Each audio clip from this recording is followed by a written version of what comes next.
Okay student, welcome. आज हम फिर आप लोगों की खिदमत में एक नए टॉपिक के साथ हाजिर हैं। आज का हमारा टॉपिक है spore forming gram positive bacilli. Let's start the topic. Okay, first हम ये जानेंगे कि व्हाट आर स्पोर्स और फिर specifically what are bacterial spores. Okay, bacterial जो स्पोर्स हैं इसको हम एंडोस्पोर्स भी कहते हैं, क्योंकि स्पोर जो है आप लोगों को पता है कि स्पोर जो है फंगाई में भी प्रोड्यूस होते हैं या प्रोटोजोन भी प्रोड्यूस करते हैं। तो जो बैक्टीरिया के स्पोर्स हैं इसको हम क्या कहते हैं? एंडोस्पोर्स। ओके, इसकी डिफिनीशन को देखते हैं। तो स्पोर्स क्या हैं? रेस्टिंग सेल्स हैं और ये क्या है? Highly resistant to desiccation. Means अगर ड्राइनेस होती है जिसमें फॉर एग्जांपल वाटर कंटेंट्स जो हैं वो लॉस होते हैं, तो उस कंडीशन में भी ये क्या होते हैं? रेजिस्टेंट होते हैं। हीट को भी ये रेजिस्टेंट होते हैं एंड केमिकल एजेंट्स को भी ये रेजिस्टेंट होते हैं। तो स्पोर्स क्या हैं? हाईली रेजिस्टेंट स्ट्रक्चर्स हैं। ओके, जब ये स्पोर जो हैं फेवरेबल कंडीशंस आती हैं, यानी इनके लिए जो एनवायरनमेंट होता है वो क्या हो जाता है? फेवरेबल बन जाता है, तो ये रीएक्टिवेट हो जाते हैं और स्पोर जो हैं जर्मिनेट कर देते हैं और वेजिटेटिव फॉर्म में आ जाते हैं। तो इस तरह जो है जर्मिनेशन से ये फिर जो है सिंगल सेल्स वेजिटेटिव फॉर्म में आ जाते हैं। ओके, अगर हम क्लासिफिकेशन को पढ़ते हैं ग्राम पॉजिटिव बेसिलाई की, तो इसमें देखें कि जो ग्राम पॉजिटिव रॉड्स हैं इसमें हमारे पास जो हैं एंडोस्पोर फार्मर्स भी हैं और नॉन एंडोस्पोर फार्मर्स भी होते हैं।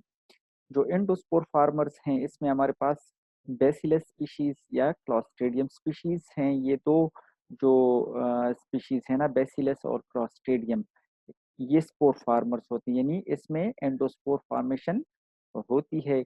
जबकि बिसाइड दिस बाकी ये जो डिविजन्स हैं इसमें देखें ग्राम पॉजिटिव बैक्टीरिया के इनमें जो है वो जो स्पोर्स हैं एंडोस्पोर्स वो प्रोड्यूस नहीं होते।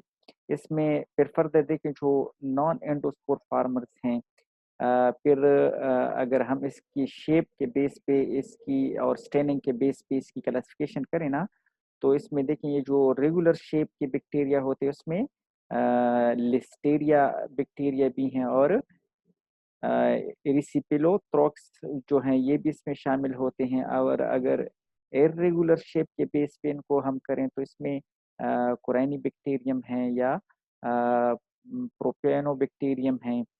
और ये जो हैं कॉर्नी बैक्टीरियम, ये जो है नॉन एसिड फास्ट बैक्टीरिया होते हैं ये ग्रुप। और अगर एसिड फास्ट के बेस पे इसको हम देखें तो इसमें क्या है? माइकोबैक्टीरियम स्पीशीज शामिल है।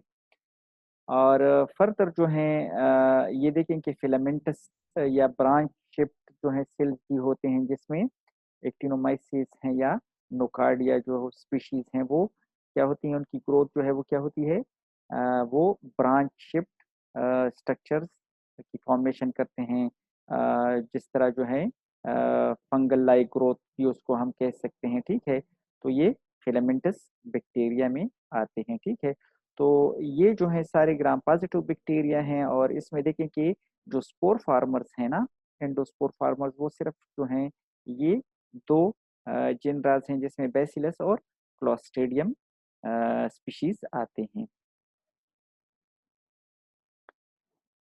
अब हम जो है जनरल करेक्टरिस्टिक्स पढ़ते हैं। जो बैसिलस जीनस बैसिलस है ना, इसकी जनरल करेक्टरिस्टिक्स को हम डिस्कस करते हैं। ये जो बैक्टीरिया हैं ये ग्राम पॉजिटिव बैक्टीरिया हैं, एंडोस्पोर फार्मर्स हैं, मोटाइल रॉड्स हैं। मीन्स कि ये इनके पास फ्लैजेला भी होता है जिसके थ्रू ये क्या करते हैं? मूवमेंट भी करते हैं। ये एरोबिक है, मीन्स के ऑक्सीजन को यूटिलाइज करते हैं और केटलेज पॉजिटिव यानी मीन्स के केटलेज एंजाइम्स की प्रोडक्शन भी करते हैं। ओके, ये जो है अगर हम इसकी डिग्रेडेशन पे बात करते हैं तो ये जो कॉम्प्लेक्स मैक्रोमोलिक्यूल्स हैं जिस तरह प्रोटीन्स हैं, कार्बो पॉलीसैकेराइड्स हैं, ठीक है, लिपिड्स हैं, तो ये क्या करते हैं, उनकी डिग्रेडेशन भी करते हैं, यानी डिफरेंट पाथवेज के थ्रू उनकी क्या करते हैं, डिग्रेडेशन भी करते हैं। इवन ये हमारे पास जो है सोर्स ऑफ एंटीबायोटिक जो है, ये मीन्स कि ये एंटीबायोटिक प्रोडक्शन भी करते हैं, सोर्स ऑफ एंटीबायोटिक भी हैं। और प्राइमरीली जो है ये किधर पाए जाते हैं, सॉइल में पाए जाते हैं। इसमें मेडिकल पॉइंट ऑफ व्यू से अगर हम देखें तो इम्पोर्टेंट बैक्टीरियल स्पीशीज इसमें जो हमारे पास हैं वो बेसिलस एंथ्रेसिस है और बेसिलस सीरियस है। ये दो जो स्पीशीज हैं ये मेडिकल पॉइंट ऑफ व्यू से क्या हैं, बहुत ही इम्पोर्टेंट स्पीशीज हैं। अच्छा, इसमें हम फर्स्ट जो है वो बेसिलस एंथ्रेसिस को डिस्कस करते हैं। जो बेसिलस एंथ्रेसिस हैं ये लार्ज रॉड्स की फॉर्म में होते हैं, जिस तरह आप लोगों को इधर जो है वो इसका शेप नज़र आ रहा है। ये क्या है, लॉन्ग रॉड्स हैं। और इनमें देखें कि ये जो है इनमें क्या है, सेंट्रल स्पोर्स हैं। ये जो एंडोस्पोर्स, इनमें एंडोस्पोर की फॉर्मेशन होती है ना, तो ये देखें ये क्या है, सेल में सेंट्रल जो है स्पोर्स या एंडोस्पोर्स डेवलप होते हैं। और ये जो एंडोस्पोर्स इनमें डेवलप होते हैं ये कब प्रोड्यूस होते हैं, कि जब इन्वायरमेंट इनके लिए अनफेवरेबल होता है। वैसे अगर फेवरेबल इन्वायरमेंटल कंडीशंस होती हैं तो फिर ये क्या करते हैं, फिर ये एंडोस्पोर फॉर्मेशन नहीं करते। जिस तरह फॉर एग्जाम्पल अगर ये लिविंग बॉडी में होते हैं तो फिर ये एंडोस्पोर फॉर्मेशन नहीं करेंगे। लेकिन अगर होस्ट से बाहर हैं और उधर जो है इनके लिए न्यूट्रिएंट्स अवेलेबल नहीं हैं या इन्वायरमेंट इनके लिए फिजिबल नहीं है, जहाँ पे इनको डेथ का खतरा होता है ना, तो ये फिर क्या करते हैं, एंडोस्पोर फॉर्मेशन करते हैं। ठीक है। और इनके पास जो है वो वेरुलेंस फैक्टर्स भी होते हैं, जिस तरह पॉलीपेप्टाइड कैप्सूल भी इनके पास है जो एक्ट करता है एज वेरुलेंस फैक्टर। और इसके अलावा इनके पास एक्सोटॉक्सिन्स भी होते हैं। ठीक है। जब ये मल्टीप्लाई करते हैं तो क्या करते हैं, एक्सोटॉक्सिन्स को प्रोड्यूस करते हैं। तो ये भी जो है एक वेरुलेंट फैक्टर है इनके पास। ओके, अगर हम एंथ्रैक्स को देखें तो ये जो बेसिलस एंथ्रेसिस काज करता है एंथ्रैक्स, तो ये फिर हमारे पास 3 टाइप्स का होता है। उसमें फर्स्ट जो है वो क्यूटेनियस एंथ्रैक्स है, जो है स्किन के थ्रू इनके स्पोर जो हैं, फॉर एग्जाम्पल अगर कहीं पे कट्स हैं या वोन्ड्स हैं तो उसके थ्रू ये स्पोर जो है वो क्या होते हैं, एंटर होते हैं और उधर क्या करते हैं, जर्मिनेट करते हैं और फर्दर उधर ये रिप्लिकेट करते हैं। तो इस तरह जो है ये उधर सोर या एशर्स फॉर्मेशन करते हैं। ठीक है। और इस तरह जो है उधर फिर वॉन्ट फॉर्मेशन करते हैं। ठीक है। और ये कहते हैं कि जो क्यूटेनियस एंथ्रैक्स है ये लीस्ट डेंजरस होता है, मीन्स के मोर्टिलिटी रेट्स जो हैं इससे इतना ज़्यादा नहीं होता। ठीक है। ये इससे बंदा क्या होता है, रिकवर होता है। इस वजह से ये क्या है, लीस्ट डेंजरस फॉर्म है इसका। सेकंड जो है वो फिर पल्मोनरी एंथ्रैक्स है, जिसमें क्या होता है कि जो इनके स्पोर्स होते हैं बेसिलस के, ये क्या होते हैं, थ्रू एयर जो है इनकी इनहेलेशन होती है और ये किधर जाते हैं, लंग्स में जाके जर्मिनेट करते हैं और उधर जो है ये क्या करते हैं, रिप्लिकेट करते हैं और डिजीज काज करते हैं। थर्ड टाइप इसकी क्या है, गेस्ट्रोइंटेस्टिनल है। तो जो गेस्ट्रोइंटेस्टिनल एंथ्रैक्स है उसमें ये क्या करते हैं कि स्पोर जो है वो इंजेस्ट होके फिर जो है डाइजेस्टिव ट्रैक में चले जाते हैं, जहाँ पे ये क्या करते हैं, इन्फेक्शन काज करते हैं टू इंटेस्टिनल ट्रैक में। ओके। ये जो है इसमें आप लोग देख सकते हैं, ये उसके जो हैं सेल्स हैं जो उसमें ये देखें कि ये वेजिटेटिव सेल है जिसमें कोई स्पोर प्रोड्यूस नहीं हुआ है। तो वेजिटेटिव फॉर्म जो है कब ये पाया जाता है, कि जब ये होस्ट में होते हैं या इनको न्यूट्रिएंट्स अवेलेबल होते हैं। और जो एंडोस्पोर, जब इस एंडोस्पोर की फॉर्मेशन होती है तो वो कब होती है, कि जब इनके लिए एनवायरनमेंट अनफेवरेबल होता है, तो उस दौरान जो है सेल के अंदर एंडोस्पोर की फॉर्मेशन होती है। तो ये देखिए इनमें ये सेंट्रल स्पोर जो फॉर्म हुए हैं ये क्या हैं, एंडोस्पोर्स हैं। अच्छा, इसमें जो है सेकंड स्पीशी है उसका नाम है बेसिलस सीरियस। तो बेसिलस सीरियस जो है कहते हैं कि ये मोस्ट कॉमन है और इनकी जो ट्रांसमिशन होती है वो क्या है, एयरबॉर्न ट्रांसमिशन है, जिसमें जो है डस्ट में भी ये मौजूद होते हैं, डस्ट बॉर्न भी होते हैं, मीन्स के डस्ट के थ्रू भी जो है ये क्या करते हैं, ट्रांसमिट करते हैं। और ये भी हाईली रेजिस्टेंट बैक्टीरिया हैं, ये इनके स्पोर्स भी हाईली रेजिस्टेंट है। इवन डिसइंफेक्शन या एंटीसेप्सिस को भी जो है ये क्या होते हैं, रेजिस्टेंट होते हैं, और इस तरह जो है ये प्रोसेसेस क्या होते हैं, इनइफेक्टिव होते हैं। ये मोस्टली जो बेसिलस सीरियस स्पीशीज हैं ये क्या होते हैं, फूड बॉर्न इन्फेक्शन काज करते हैं, फूड में ग्रो करते हैं, और उधर जो है ये फिर क्या करते हैं, स्पोर प्रोड्यूस करते हैं।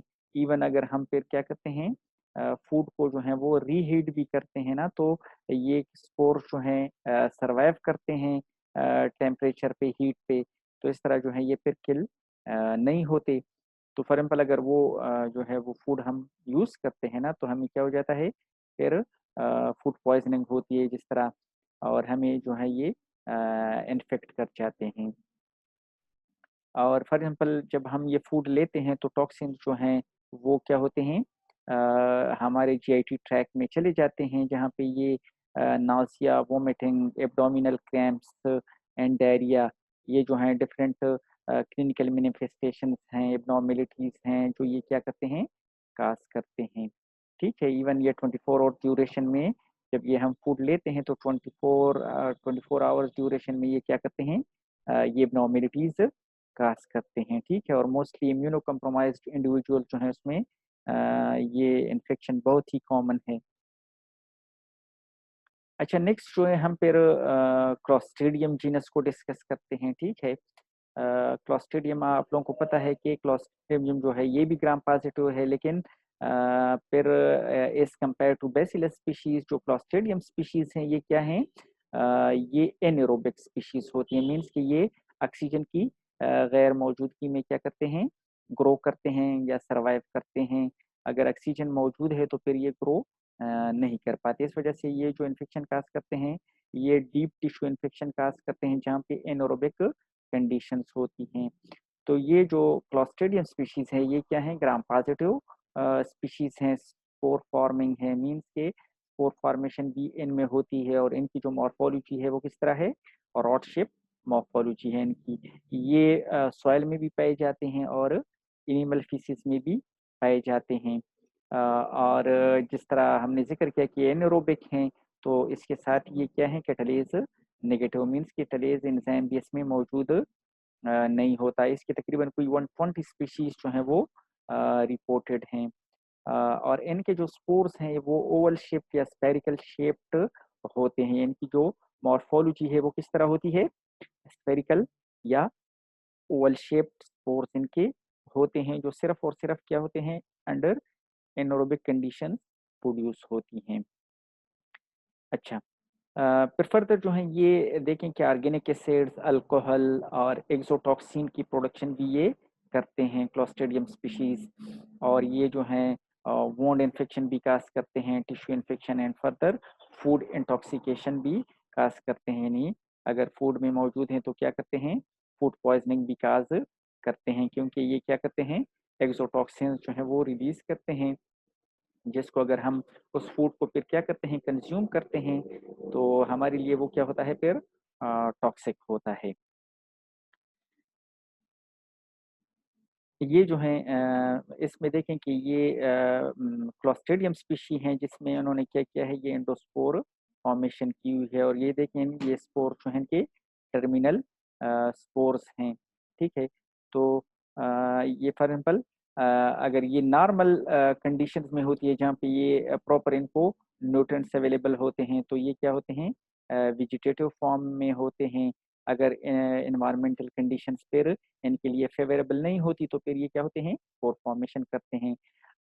ओके, अगर ये स्पोर जो है फिर एनवायरनमेंट में रिलीज होते हैं ना, तो उधर से जो है फिर अगर ये जाके कहीं फूड में जो है वो इनकी जो है वो ये मूव करके ना फूड में जाके जो है वो इनकी डिपोजिशन होती है, या फॉर एग्जांपल कहीं वोन्स पे इनकी डिपोजिशन होती है या इनोकुलेशन होती है, तो उधर ये क्या करते हैं, जर्मिनेट करके जो है वेजिटेटिव फॉर्म में आ जाते हैं, और रिप्लिकेशन स्टार्ट कर देते हैं। तो इस तरह जो है ये जो है इनके पास चूँकि वेरुलेंस फैक्टर्स होते हैं, तो उस वेरुलेंस फैक्टर्स के थ्रू ये फिर क्या करते हैं, उधर होस्ट में इन्फेक्शन काज़ करते हैं।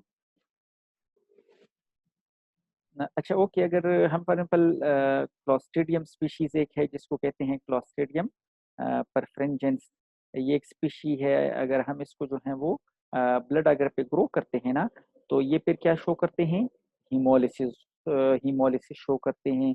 ये देखें इसमें आप लोगों को क्लियर नज़र आ रहा है कि ये इन्होंने क्या किया है, आरबीसीज को लाइज किया है और इधर जो है क्लियर जोन प्रोड्यूस किए हैं। तो इसको क्या कहते हैं, हीमोलिसिस। और ये जो है अगर ये कंप्लीट हीमोलिसिस करते हैं तो इनको फिर क्या कहते हैं, बीटा हीमोलिसिस। तो ये क्या है, हेमोलाइटिक स्पीशीज भी हैं, कौन से, क्लॉस्ट्रिडियम परफ्रेंजेंस जो है ये जो है अगर इसको हम ब्लड एगर पे ग्रो करते हैं ना, तो ये फिर क्या शो करते हैं, हीमोलिसिस शो करते हैं। ठीक है, यानी कॉलोनीज के इर्द गिर्द क्या होता है, एक क्लियर जोन मौजूद होता है जिसको हम क्या कहते हैं, हीमोलिसिस कहते हैं। ओके, क्लॉस्ट्रिडियम स्पीशीज की फिर जो है एक दूसरी स्पीशी है, सेकंड स्पीशीज को हम क्या कहते हैं, क्लॉस्ट्रिडियम बोचुलिनम कहते हैं। ठीक है, अ, अच्छा, क्लॉस्ट्रिडियम बोचुलिनम जो है ये बोचुलिज्म काज करते हैं। जो अगर फॉर एग्जांपल हम पुअरली प्रिजर्व फूड्स खाते हैं, जो प्रॉपरली जो है उसकी जो है वो स्टरलाइजेशन नहीं हुई होती, तो उससे क्या होता है कि उधर ये जो क्लॉस्ट्रिडियम स्पीशीज हैं बोचुलिनम की, ये क्या करते हैं, ग्रो करते हैं और जो है उस फूड को क्या कर देते हैं, खराब करते हैं। वो फिर हमारे लिए क्या होता है, डेंजरस होता है। अगर हम उसको खाते हैं तो उससे हम क्या होते हैं, हमें बोचुलिज्म होती है ना। तो मोस्टली कहते हैं कि जो कैंड फूड्स हैं, जो इम्प्रॉपरली जो है वो कैंड होती हैं, प्रॉपरली उसमें इम्प्रॉपरली पैक्ड होती हैं और उसमें कंटेमिनेशन हो जाती है, या तो जो है उसकी प्रॉपरली जो है फूड की जो है उसको वो प्रॉपरली कुक्ड नहीं करते, जिससे जो है ये स्पोर जो है वो किल नहीं हुए होते ना, तो ये फिर क्या करते हैं, इसमें ग्रो करते हैं। ठीक है, तो अगर इस तरह के फूड्स हम खाते हैं तो हमें फिर क्या हो जाता है, बोचुलिज्म हो जाती है। ठीक है, क्योंकि इसके स्पोर्स जो हैं ये बहुत ही रेजिस्टेंट स्पोर्स होते हैं, क्योंकि इवन ये 100 डिग्री सी या अबव 100 डिग्री सी भी ये सर्वाइव कर जाते हैं।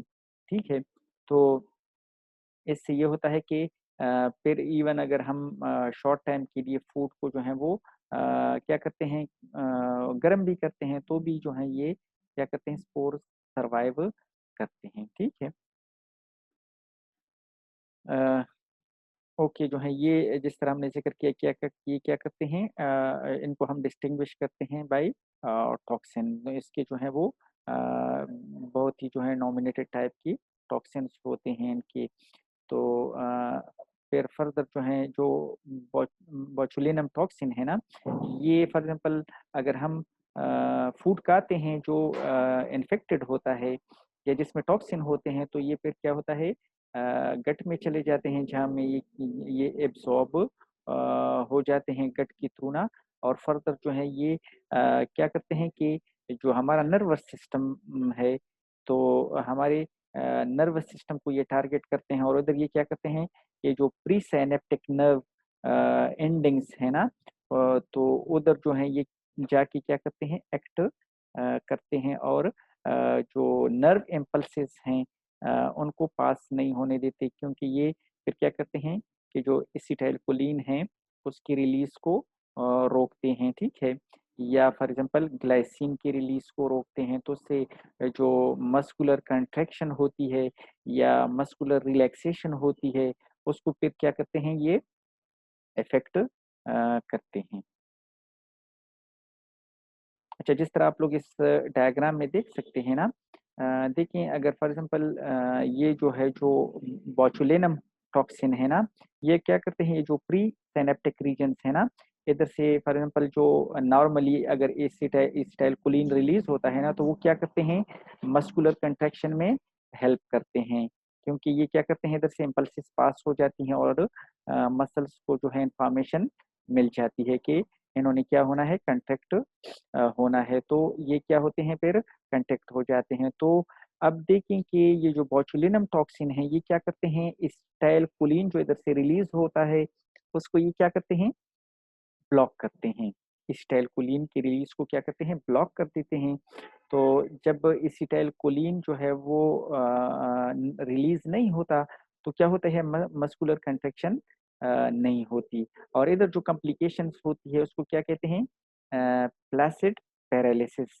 प्लासिड पैरालिसिस जो है ये क्या होता है इसमें, ये जो है मस्कुलर कंट्रैक्शन इसमें नहीं होती, ठीक है, यानी मसल्स क्या होते हैं, रिलैक्स रहते हैं, ठीक है। तो ये जो है बोtulinum टॉक्सिन ये एबनॉर्मेलिटी काज करते हैं, ठीक है। अब ये सेकंड इमेज में देखें कि इधर जो है जो टेटनस टॉक्सिन है ना, जो क्लॉस्ट्रिडियम टेटनाई उसको रिलीज करते हैं ना, तो जो टेटनस टॉक्सिन है ये क्या करते हैं, इधर ये प्री सिनेप्टिक रीजन से जो है ग्लाइसिन के रिलीज को क्या कर देते हैं, रोक देते हैं। और आप लोग को पता है कि ग्लाइसिन जो है ये क्या करते हैं, मस्कुलर रिलैक्सेशन करते हैं। ये मीन्स कि अगर मसल्स जो है वो कंट्रैक्ट है ना, तो ग्लाइसिन जो है ये रिलीज होते हैं और ये मस्कुलर रिलैक्सेशन करते हैं। तो फॉर एग्जांपल इधर ये जो टेटनस टॉक्सिन है ना, ये क्या करता है कि ये ग्लाइसिन की रिलीज को रोकते हैं। जब फॉर एग्जांपल ग्लाइसिन रिलीज नहीं होगा तो फॉर एग्जांपल अगर मसल कंट्रैक्ट हुए हैं ना, तो फिर उसी कंडीशन में ही वो रहते हैं, कंट्रैक्ट ही रहते हैं और वो फिर रिलैक्स नहीं होते।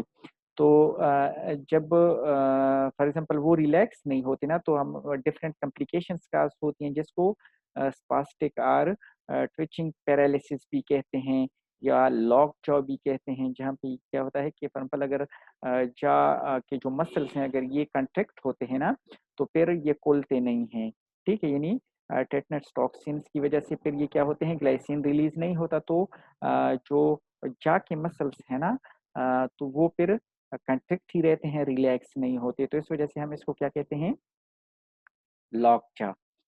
तो ये जो है इनके क्या है, क्लॉस्ट्रिडियम बोचुलिनम और क्लॉस्ट्रिडियम टेटनाई जो हैं, ये तो टू टाइप्स ऑफ टॉक्सिन जो है ये रिलीज करते हैं। और ये क्या करते हैं, एक जो है वो क्या होते हैं उसमें मसल्स रिलैक्स रहते हैं, जबकि दूसरे में क्या होते हैं, मसल्स कंट्रैक्ट रहते हैं।